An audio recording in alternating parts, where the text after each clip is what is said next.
नमस्कार, मैं आपके साथ सौम्या कुलश्रेष्ठ और आप देख रहे हैं प्रजातंत्र टीवी। खबरों की शुरुआत करेंगे, लेकिन उससे पहले हेडलाइन। उत्तराखंड के हल्द्वानी में अवैध मद्य बनाने पर बुलडोजर एक्शन से फैली हिंसा। अब तक 2 लोगों की मौत और दर्जनों लोग हुए घायल।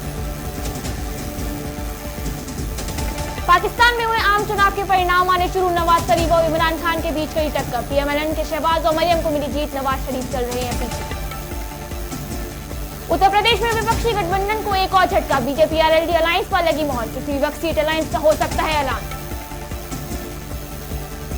नोएडा एक्सप्रेस वे पर किसानों का धरना हुआ खत्म। 6 घंटे से लगा भीषण जाम भी खुला। किसानों की रात 8 बजे हुई थी नोएडा कमिश्नर लक्ष्मण सिंह के साथ मीटिंग। केंद्र सरकार ने पूर्व सीएम नरसिम्हा राव, चौधरी चरण सिंह और वैज्ञानिक एमएस स्वामीनाथन को भारत रत्न देने का किया ऐलान।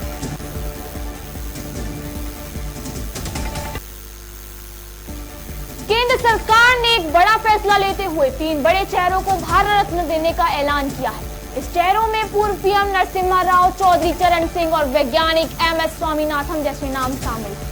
पीएम मोदी ने खुद एक्स पर पोस्ट करके इस बात की जानकारी दी है। पीएम मोदी ने एक्स पर पोस्ट कर कहा है कि हमारी सरकार का ये सौभाग्य है कि देश के पूर्व प्रधानमंत्री चौधरी चरण सिंह को यह सम्मान दिया जा रहा है। इस बात पर अपनी खुशी जाहिर करते हुए प्रधानमंत्री मोदी ने भारत रत्न मिलने की जानकारी साझा की है। आइए इसी में ज्यादा जानकारी के लिए जुड़ेंगे प्रजातंत्र टीवी के एडिटर इन चीफ से। तो सर बताइए कि मोदी सरकार ने आज 3 और लोगों को भारत रत्न देने का ऐलान किया। इससे पहले अडवाणी जी को भी भारत रत्न से सम्मानित किया गया था। इन तीनों नामों के अचानक सामने आने पर आपकी क्या प्रतिक्रिया है? जी बिल्कुल, देखिए जिस तरीके से प्रधानमंत्री मोदी ने आज भारत रत्न देने का ऐलान किया 3 लोगों को, और इससे पहले अडवाणी जी को भी भारत रत्न दिया गया, कर्पूरी ठाकुर जी को भी भारत रत्न से सम्मानित किया जा चुका है।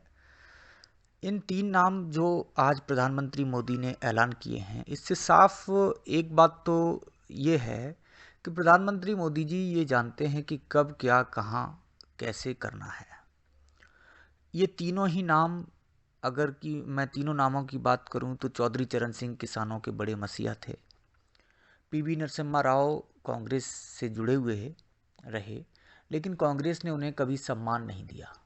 प्रधानमंत्री मोदी इस बात को अच्छी तरीके से जानते हैं कि पीवी नरसिम्हा राव को सम्मान देने का मतलब क्या है, और बड़े वैज्ञानिक को एक सम्मान दिया गया है तो कहीं ना कहीं हमारे जो नए वैज्ञानिक हैं और भी तमाम वैज्ञानिक, क्योंकि लगातार ये सवाल उठाए जाते हैं कि हमारे वैज्ञानिकों को वो सुविधाएं नहीं मिल पाती हैं जो विदेशों में जो मिलती हैं, तो प्रधानमंत्री मोदी ने उस खाई जो गैप था उसको भरा भी है। और सबसे बड़ा चौंकाने वाला जो नाम था वो चौधरी चरण सिंह जी का है। चौधरी चरण सिंह जी किसानों के बड़े मसीहा रहे। चौधरी चरण सिंह जी हमारे उत्तर प्रदेश के मुख्यमंत्री भी रहे। तो प्रधानमंत्री मोदी ने साफ तौर पर लिखा कि चौधरी साहब का जो योगदान है और चौधरी साहब का जो बलिदान है, वो आपातकाल के दौरान डटकर उन्होंने मुकाबला किया, उस सम्मान को ये समर्पित है, उस योगदान को ये समर्पित है।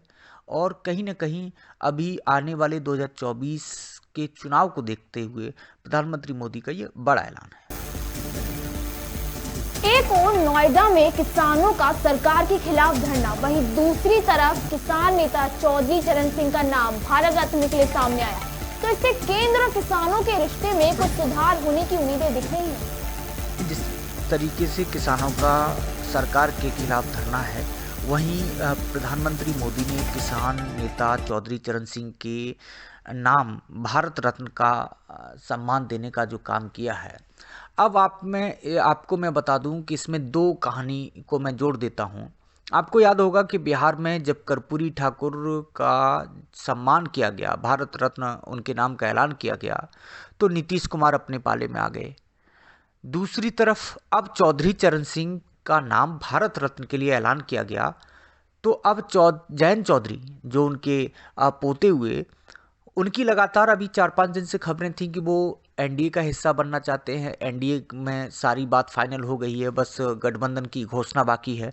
तो कहीं न कहीं अब इस बात की खबर की भी पुष्टि ये है कि अब जयंत चौधरी एनडीए के पाले में जाएंगे, क्योंकि ये दो इनसाइड स्टोरी को अगर आप देखेंगे तो आपको समझ आएगा कि प्रधानमंत्री मोदी बड़ी शानदार राजनीति कर रहे हैं, दूरदृष्टि सोच रखने वाले नेता हैं, क्योंकि उन्होंने कर्पूरी ठाकुर को जब भारत रत्न दिया वहीं से नीतीश कुमार ने अपना पाला बदलने की शुरुआत कर दी थी।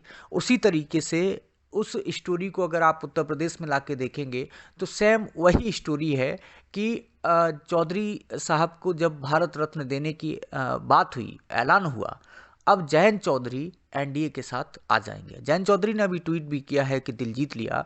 इसका साफ संदेश ये है कि घोषणा अभी होना बाकी है, और कहीं ना कहीं अब 2024 में जो किसान और जाट वोट बैंक है वो चौधरी चरण सिंह की तरफ हमेशा से रहा है। अगर पश्चिमी उत्तर प्रदेश की बात करेंगे तो अब ये तो बात सच है कि कुछ किसानों को छोड़ के बाकी किसान चौधरी साहब को जो मानने वाले लोग हैं वो अब भारतीय जनता पार्टी को वोट करेंगे। इसके साथ ही आपको ये बता दें कि एक बड़ी जानकारी ये भी मिल रही है कि पीएम नरेंद्र मोदी के इस पोस्ट को कोट करते हुए चौधरी चरण सिंह के पोते और आरएलजी के अध्यक्ष जयंत चौधरी ने भी अपनी खुशी जाहिर कर लिखा है कि आपके यानी कि मोदी सरकार के इस फैसले से उनका दिल खुश हो गया है। मोदी सरकार के इस फैसले ने उनका दिल जीत लिया है। आपको बता दें कि इन दिनों दिल्ली से लेकर यूपी तक बीजेपी और आरएलजी के गठबंधन की चर्चाएं तेज। तो आपके लिए बस इतना ही। खबरों का सिलसिला यूं ही जारी रहेगा। देखते रहिए प्रजातंत्र टीवी।